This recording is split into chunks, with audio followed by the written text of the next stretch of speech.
You described microaggressions that were commonly used against you, or even just as a joke, quote unquote, right?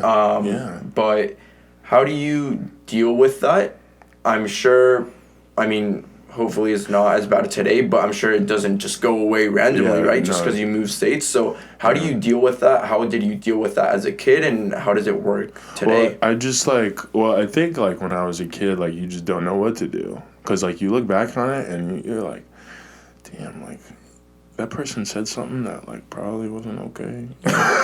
And it, like, you let it slide. And, like, you laughed. And it's just like, damn. Is it a laugh because you don't know what to do? Yeah. Or? Yeah. You don't know what to do when you're, like, 7, 8 years, say 8, 9 years old. And it's just like, I just know that I'm uncomfortable in this situation. But in most situations, when people are uncomfortable, they laugh. Like, when you think about it. Yeah. So I think when I was younger, and it's sad, but it's just something that you become numb to over time. Like, it's just like, okay, like, this is just a part of what people do when they're around me in the same space as me, or, you know, when they don't know me personally. And so I think from a very early age that definitely made, like, not forced me, I think I'm naturally this way, but it made it easier to just keep a smaller circle of friends, of mentors, you know, and I think having that small circle is a reason why I'm in the position that I'm in now, to, you know, have had a, you know, relatively successul, you know, career up to this point. You know, it's no small feat being at a school like this and a part of a men's program like the one that I get to be a part of every day.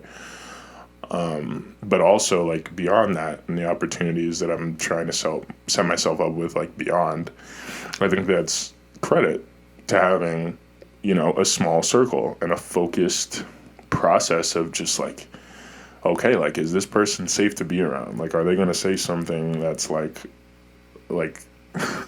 Yeah. like foul? You know what I mean? And so, like, and everything, right? It's like everything that I'm saying, it's like, damn, like, that's, like, sad, but it's like, and it is, and you wish it weren't like that, but at the same time, it's just it's like what you had to do, and it's what, like, everybody, like, it's not this isn't just me talking about myself at this point with the microaggressions and stuff and people, like, quote unquote dealing with it. Now you're opening up the floor to everybody. So, like, before, when I said that, like, my way of, like, self-expression and my blackness is, like, specific to me and the way I express it, like, that is something that I know is universal.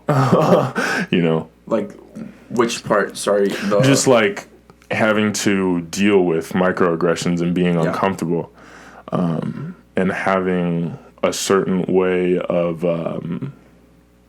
I guess, interacting socially. Yeah. Because of